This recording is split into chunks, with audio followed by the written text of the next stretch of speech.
अपना एस्ट्रो मित्र Ashwani Kumar, astro blueprint से।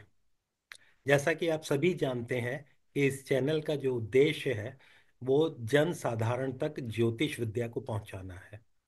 इस उद्देश्य में मुझसे अगर कोई त्रुटि हो तो उसके लिए क्षमा प्रार्थी हूँ, लेकिन आपके सुझावों का सदैव इंतजार रहता है और रहेगा। हमारी कोशिश ये रहती है कि हम बहुत साधारण भाषा में इस क्लिष्ट विद्या को अपने लोगों तक पहुंचा सकें, जो इसके बारे में कुछ नहीं जानते हैं, या ऐसे लोग जो डराए जाते हैं इस विद्या के नाम से। राहु केतु शनि काल, ये सर्प का सर्प दोष हो गया, काल सर्प दोष हो गया, ये हो गया विषकुंभ दोष हो गया, इस तरह से उस सब से मैं बाहर निकालने की जो बात करता हूँ। मेरे गुरु भी हमेशा यही कहते हैं कि इस विद्या को कलंकित मत होने दो। ये विद्या डर के लिए नहीं है, बल्कि डर से बाहर निकालने के लिए है। तो हमारा चैनल एस्ट्रो ब्लूप्रिंट यही कार्य कर रहा है।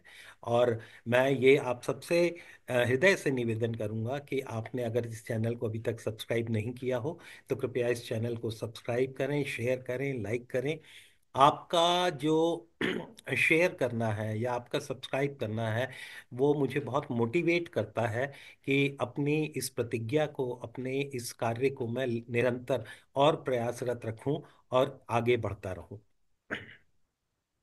मित्रों, जैसा कि हम जानते हैं कि अभी तक हमने जो बात करी है भावों के बारे में, और इसे समझने के लिए अक्सर क्या होता है कि मेरे एक मित्र हैं, उन्होंने कल बड़े भोलेपन से मुझसे एक बात कही कि अश्वनी जी, मेरी शनि की महादशा चल रही है, तो मेरी महादशा कैसी रहेगी, इसको मैं कैसे समझूं, मैं कैसे जानूं।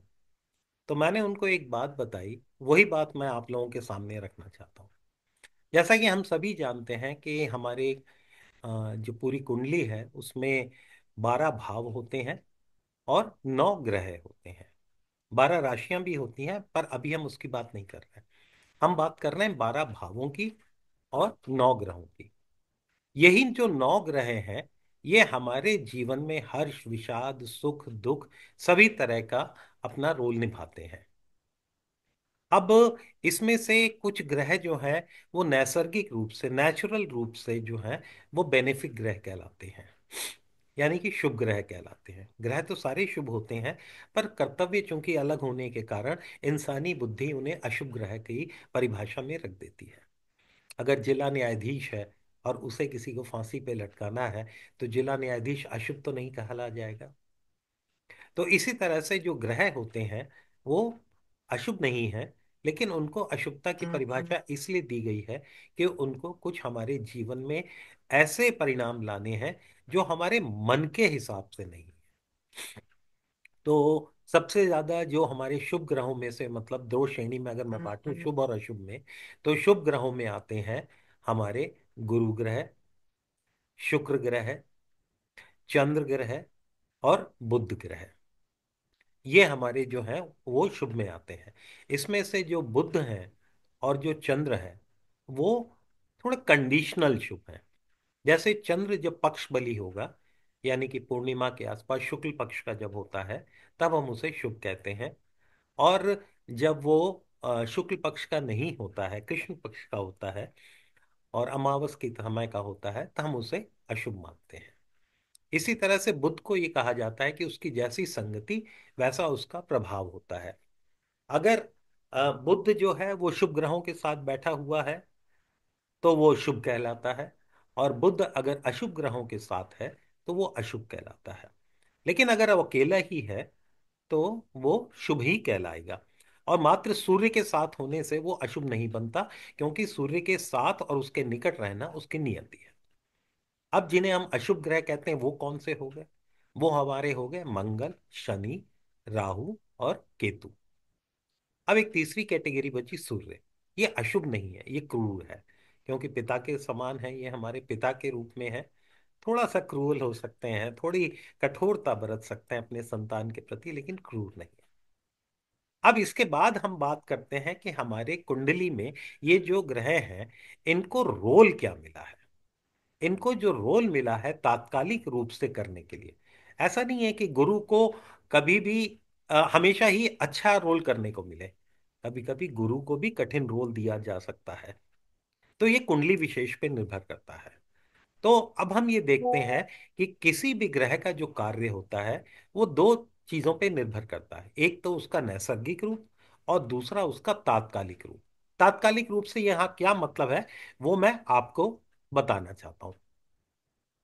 तो मित्रों ऐसा है कि ये एक आप देख पा रहे होंगे कुंडली। इसमें आप ये देखिए कि ये जो कुंडली है इसमें कुंडली के 12 खाने बने हुए हैं। 1 2 3 4 5 6 7 8 9 10 11 12। इन 12 खानों की एक विशेषता है। इसमें से ये अंदर के जो चार भाव हैं, ये जो चार हाउसेस हैं, इन्हें हम केंद्र भाव कहते हैं। और ये पांचवां भाव, नवां भाव और पहला भाव ये त्रिकोण के हैं। तो आप कहेंगे कि अभी तो अंदर के भावों को आपने केंद्र भाव कहा। जी हाँ, मैं यही बताना चाहूंगा कि ये जो पहला भाव है जो लग्न का भाव कहलाता है, ये केंद्र भी है त्रिकोण भी है। तो इन 6 भावों को हम बहुत शुभ कहते हैं। तो जो ग्रह इन भावों के अधिपति लॉर्ड या भावेश कहलाते हैं, वो ग्रह तात्कालिक रूप से भी शुभ होते हैं। और जो ग्रह हमारे 3 6 8 11 12 इनके कहलाते हैं, इनको हम तात्कालिक रूप से अशुभ कहते हैं। मतलब इनका फंक्शन जो है वो आपके जीवन में कुछ अशुभ प्रभाव लाना है। जैसे ये 8वां भाव है, ये चोट चपेट इस तरह की जो दुर्घटनाएं हैं अचानक घटने वाली, बल्कि आयु का भाव मृत्यु का भाव यही कहलाता है। और जो हम 3 6 और 11 कहलाते हैं, ये तो हमारे आप जानते हैं कि इन्हें हम त्रिशिदाई कहते हैं, जिसमें काम क्रोध और लोभ को ये प्रदर्शित करते हैं। तो इस तरह से हम ये इनको अशुभ भाव कहते हैं। 12वां भाव जो होता है वो हमारे मुक्ति मोक्ष एक्सपेंसेस का होता है। 12वां घर जो होता है वो हमारे डिसअपॉइंटमेंट्स का होता है। 12वां घर हमारे अकेलेपन का होता है। 12वां घर निद्रा का भी होता है। द्वितीय घर जो है ये हमारा मारक स्थान भी कहलाता है, वैसे धन भाव और कुटुंब भाव भी है। तो अब हम जानते हैं कि जो हमारे ये चार भाव ये हुए, इनका अगर जो ग्रह अधिपति बनते हैं मतलब लॉर्ड, जिनके पास इन घर में जो राशियां पड़ी, उस राशि के जो स्वामी हुए, वो ग्रह जो होंगे वो तात्कालिक रूप से अच्छे कहलाएंगे। और इन दो भावों के जो स्वामी हुए वो तात्कालिक रूप से अच्छे कहलाएंगे। तो अब हमारे पास दो कैटेगरी आ गई। एक जो नैसर्गिक रूप से अच्छे हैं, दूसरे जो तात्कालिक रूप से अच्छे हैं। अब हमें साधारण भाषा में समझना है कि हमारी ये दशा कैसी जाएगी। तो जो ग्रह नैसर्गिक रूप से भी शुभ हो और तात्कालिक रूप से भी उसे शुभता मिली हो, मतलब वो 1 4 7 10 या पंचम और नवम का मालिक हो, तो उसकी दशा तो बहुत अच्छी जाएगी, क्योंकि तात्कालिक भी शुभ और नैसर्गिक भी शुभ। और जो ग्रह नैसर्गिक रूप से अशुभ है और तात्कालिक रूप से भी 3 6 8 11 12 का मालिक है, तो वो तात्कालिक रूप से भी अशुभ हुआ। तो नेचुरली उसकी दशा जो होगी वो अच्छी नहीं जाएगी, कुछ अशुभ प्रभाव हमारे जीवन में अवश्य लेके आएगी। तो ये तो हो गई हमारी दो मेन कैटेगरी, कि नैसर्गिक रूप से शुभ, तात्कालिक रूप से शुभ। और कुछ दूसरी कैटेगरी हो गई नैसर्गिक रूप से अशुभ और तात्कालिक रूप से भी अशुभ। लेकिन इसके अलावा तीसरी भी हो सकती है, नैसर्गिक शुभ लेकिन तात्कालिक अशुभ। और चौथी हमारी हो सकती है कि नैसर्गिक अशुभ और तात्कालिक शुभ। तो ऐसे में हमारे साथ क्या होता है कि हम उसको मोटे तौर से ये कहेंगे कि वो आपको मिक्स्ड रिजल्ट्स देगी। अब ये सवाल इस बात का पड़ता है कि जो ग्रह नैसर्गिक रूप से शुभ है और तात्कालिक रूप से कितना ज्यादा अशुभ है। सिर्फ भाव मान लीजिए उसे 8वां भाव का मालिक बनने का सौभाग्य मिला, मैं इसे सौभाग्य ही कहूंगा, क्योंकि ग्रहों का कभी दुर्भाग्य नहीं होता है। ये 8वें भाव का मालिक बना गुरु। तो गुरु नैसर्गिक रूप से बहुत शुभ है, लेकिन तात्कालिक रूप से वो अशुभ हो गया। उसे मृत्यु का कारक भी माना जा सकता है। जैसे कि आपने मेरा एक पुराना वीडियो देखा होगा जिसमें मैंने बताया है कि कौन सा ग्रह जो अष्टम भाव में होता है वो किस तरह से मृत्यु भी हमें दे सकता है। तो उसे यहाँ पे मृत्यु तक का कारक भी हमें बताया गया है।